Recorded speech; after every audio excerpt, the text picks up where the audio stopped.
Hey friends, welcome back to the Firstieland Podcast. I'm your host, Molly Schwab.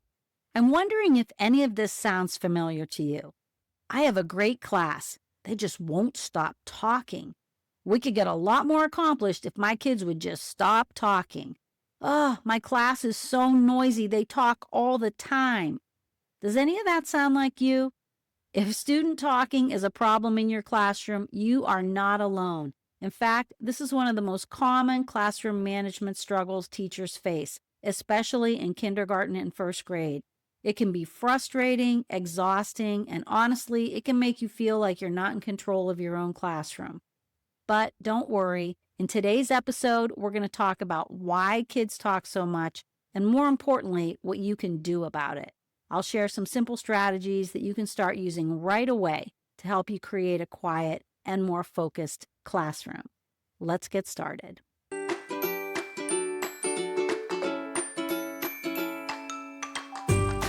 Hey there, I'm Molly from Firstieland, a former elementary teacher with over 30 years of experience in kindergarten and first grade.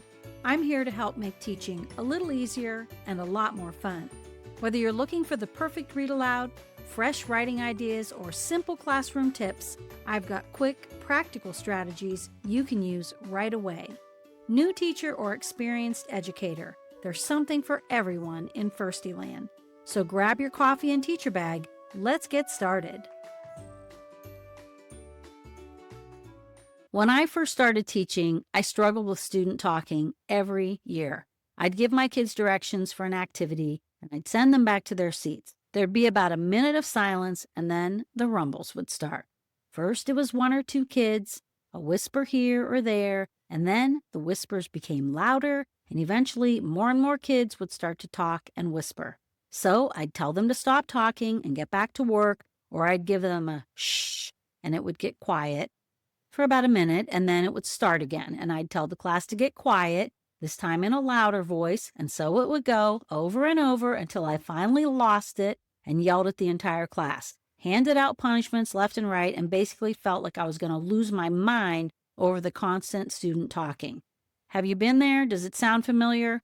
If it does, you're not alone. One of the biggest complaints I hear from teachers all the time is about the non-stop student talking in their classrooms.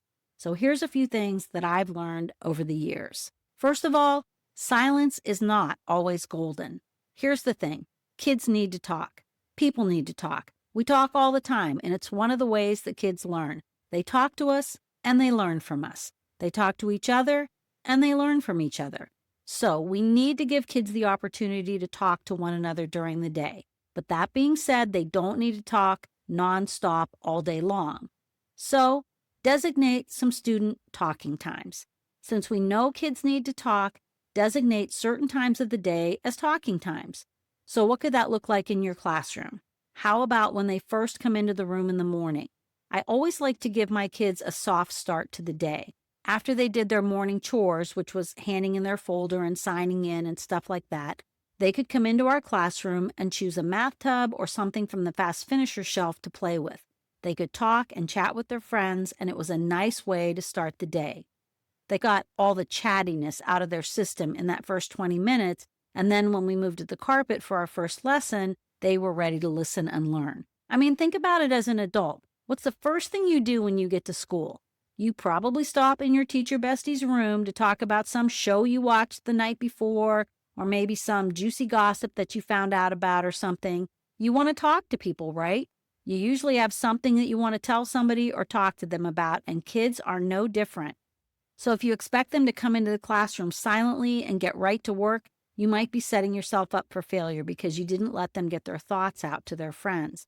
They might have had something they were dying to tell their buddy all night, and then they get to school and they can't talk, and all they're really thinking about is, when can I tell my friend this? So they whisper or they sneak and they try to talk when you aren't looking. So by giving kids that opportunity to talk as soon as they get to school, they get it all out and they're ready to learn later.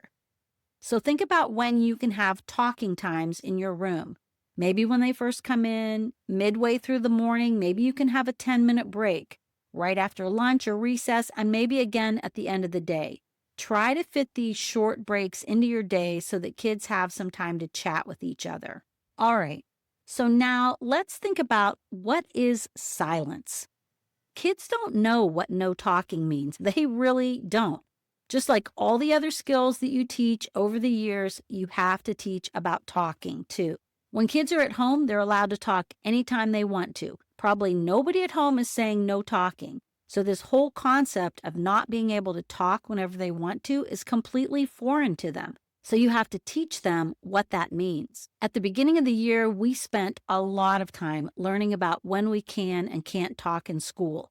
We had specific lessons about our voice levels and how they should sound in school because that's the other thing. When kids are at home, they can talk as loud as they want. I mean, maybe occasionally if they're getting too loud, their parents might say, quiet down, you're being too loud. But basically, they can just talk in a normal voice or even a louder voice and nobody cares. But when they're in school, kids are expected to have certain voice levels at certain times and in certain places in school. And they don't really understand how to do that. So you have to teach them. I like to read the book Decibella and Her 6-Inch Voice by Julia Cook to teach kids about voice level. In the story, a little girl named Isabella would talk so loud that they actually nicknamed her Decibella because her talking was such a loud decibel. So her teacher taught her that there are different voice levels and they should be used at different times of the day. So I made a voice level chart, and there were 5 different voice levels. A whisper voice, a 6-inch voice, that's how loudly you speak to someone when you're only 6 inches from them. So basically, a normal speaking voice. Then there was a table talk voice, which is the voice that you'd use when you're in a group talking to people. And then the 4th one was a strong speaker voice. That's the voice kids need to use when they have to present something to the class. You know, some kids will go to answer a question and they're really timid and shy, and so you can barely hear them. You've had kids like that, right? So teaching them the strong speaker voice shows them how loudly they should talk when they're answering questions or presenting something to the whole class. And then finally, the last one was an outside voice, and that was the loudest one of all because that's the voice they use on the playground, and they can be as loud as they want. So I really liked reading that book and then introducing them to the voice volume chart because we could refer to it all year. If kids were working on a group project at their table, I could tell them to use a table talk voice and they understood what that meant. And they also understood the difference between a whisper and silence because sometimes you'll tell your students to work quietly and then they actually start to whisper because whispers are quiet, right? But if you actually mean to work in silence, they need to understand that that's different than whispering. Maybe when they're working at stations with a partner, they can whisper, maybe not. That's up to you. But when you teach them the voice volumes and have the chart, then you can tell them the voice level that you expect, and that really helps. I'd have a clothespin that I would move up and down the chart so that they knew which voice volume they could use during different times of the day and different lessons. The other thing we did when we read this book was a pocket chart activity. I had a bunch of pictures of kids doing different things like walking down the hall or eating in the cafeteria or playing on the playground, stuff like that. And then I'd put the different voice volumes as headers in the pocket chart. And then I'd give each kid a picture and they'd have to tell us which voice they thought we should use for each activity. So it was a good way to discuss different places and activities in school and how they should sound. Another really great book to read when kids won't stop talking is Lacey Walker, Nonstop Talker by Christiane Jones. In this book, a little owl named Lacey talks all the time, and it gets her into trouble because she misses out on things that she should be doing because she was talking so much that she missed directions or what other people were telling her. But one day she wakes up and she lost her voice, and so she has to go through the whole day with no talking at all. And when she does that, she realizes that other people have funny stories or important lessons or whatever, and she'd been missing out on all this because of her nonstop talking. So it's a great book to use to help kids understand that there are times to talk and times to listen. So we also did a pocket chart activity with this book too, and we'd sort pictures into times when we were allowed to talk in school and times when we shouldn't talk in school. So doing specific lessons like this can really help cut down on student talking because sometimes kids just really don't realize or understand that they shouldn't be talking in school all the time.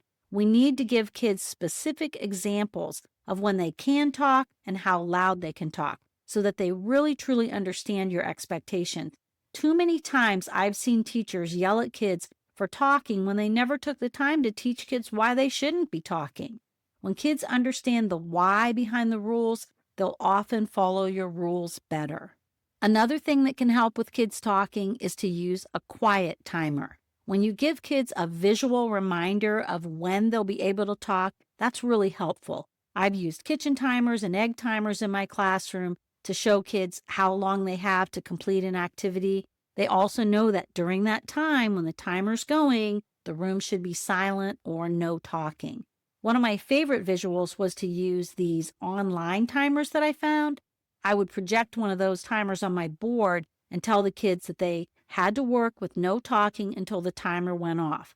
And not only do they stay silent, but it's a great incentive to get their work done quickly and on time, too. One of their favorites was a timer that looked like a piece of dynamite, and when the timer went off, it exploded. There were a bunch of different ones, and they were fun. I'll put a link to that in the show notes so you can use those with your class, too. Another thing I did to help kids work quietly was play some very quiet music during work time. It was instrumental music that I'd play quietly in the background, just loud enough for the kids to hear it, but not blaring, and the kids knew that when the music was going, they were expected to work silently. YouTube has a bunch of calming music with beautiful scenery or a crackling fireplace. In the winter, I'd ask the kids if they wanted to work by the fire, and we put that on, or sometimes we'd work in front of a meadow or a snowy day. They were nice and quiet, and the kids liked them. Another thing that can help keep kids from talking is teaching them hand signals when they need to ask for something during quiet work time. There's nothing worse than when everybody in your class is working nice and quiet, and then some kid blurts out, "Teacher, I need to go to the bathroom," because then suddenly everybody's lost their concentration, and of course, 6 more hands shoot up, and they all need to go to the bathroom too. If you have some basic hand signals that kids can just raise their hands silently, show you the hand signal, and you can nod to them or help them with whatever they need without anybody else noticing, that can really help. We had 3 basic signals in my room. If they needed to use the restroom, it was 2 fingers crossed. If they needed a sharpened pencil, it was a peace sign. And if they needed a tissue, they held up 4 fingers. So I could just nod, let them get what they needed, and it caused way less disturbance. And most of the kids didn't even notice if they were hard at work. I found that a lot of the talking started when kids would finish their work and then they'd have nothing to do. So give them something to do. In our classroom, we had a shelf that we called our desserts. When you're finished with your work, you can get a dessert. So I had little busy bags with simple activities that kids could do quietly on their own, and they could use them while they waited for the other kids to finish their work. I found that if I gave the kids something to keep them busy and occupied while the other kids were working, it cut down on unwanted talking in my room. So what do you do about the kids who still won't stop talking even when you've tried everything? Well, there's a few things you can try. Some kids just need to get the message that you mean business when you say no talking. So if they're talking during a lesson at the carpet, simply send them back to their table to listen from there. If they're talking too loudly at centers, tell them to take their materials back to their desk and work alone. Or maybe that kid needs to go to a center alone instead of with a partner if they can't use a whisper voice. A few times of being singled out like that is all it takes for some kids. And I do want to say this. Every single time a kid talks out of turn doesn't mean they need to be punished or their recess taken away. In my opinion, logical consequences work best because kids understand why it's happening. If a kid is talking during your lesson at the carpet and you've asked them to stop more than once, they totally understand why you're sending them back to their seat to sit alone. But if you take their recess away because they were talking at the carpet and recess is 2 hours later, they probably have no idea why they're missing their playtime. Because remember, not talking isn't something kids are used to. When they're at home, they can talk whenever they want. So this whole no talking at school thing is weird to them. So you have to use logical consequences at the moment to deal with the talking. Now, what about the kid who nothing works for? It doesn't matter. They don't care. They just won't stop talking. For those kids, you might need some extra incentives to help them. One idea is to have a soft chime that you can play when the child is talking so that they hear it and they remember to stop talking. It's like that Pavlov's dog thing, they hear that little chime and it tells them, "Ooh, I need to stop talking." Or maybe you have a specific hand signal just for them. And when they're talking too much during a lesson, you can just show the hand signal. Like maybe the hand signal could be putting your fingers and thumb together to sort of show them to close their mouth or stop talking. It can just be a subtle signal without actually calling them out in the middle of a lesson and disrupting everything and yelling at them, but they see it and they understand. And you can also use positive reinforcement. When you're teaching and they're listening, simply say right in the middle of a lesson, "Oh, I really like how you're sitting quietly and listening right now, John. Good job." Or when kids are working quietly at their table and that kid is being quiet, go over and whisper, "Good job," so they know that you're watching and noticing their good behavior. Sometimes kids like this will respond well to a special reward chart. Maybe you have a special chart at their seat and they work toward a specific goal. And for those kids, the reward needs to be pretty immediate. So for instance, maybe they have a goal to be able to sit at the carpet and be quiet the whole lesson. And if they do, they earn a star on their chart. And if they can earn 3 stars in the morning, maybe they get to be first in line for recess or lunch or something like that. So sometimes for some kids, you need to take it a little further like that. And if absolutely nothing works, you might want to speak to your school counselor to see if they can talk to them and get to the root of the problem.